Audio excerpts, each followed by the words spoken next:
Hi, welcome to Tech Trick tutorial. Today we are going to show you how to set up grid in Figma. It's a step-by-step beginner guide for everyone to follow easily, and if you find this tutorial helpful, please don't forget to hit the like and subscribe button. Now let's get right into it.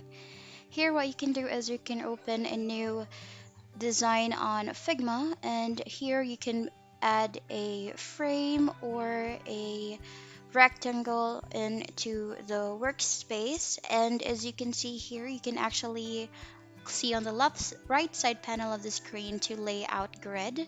So you have the option whether you can have a grid here or a column or a row.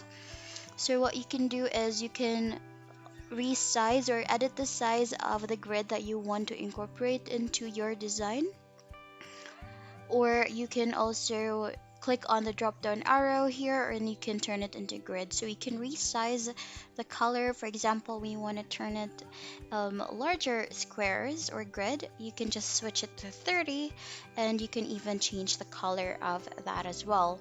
So if you want to add a column here, what you can do is you can just click on column, and then you can choose on how many columns you'd like to incorporate into the design, and you can even modify how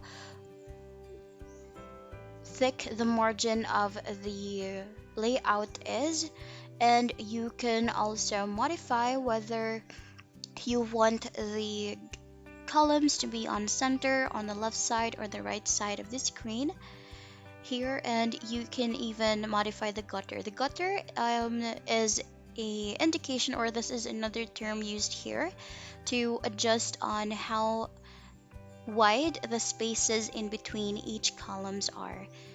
So here you can change the number of columns under count, and then you can modify as well the type of column you want by clicking the drop down arrow, where you can switch it to the left, center, or on the right. But if you just want to stretch it out, it will automatically adjust the width of each column into the design. And that's basically how you will be able to add a grid here in Figma. And that's the end of the video. Thank you for watching. Bye.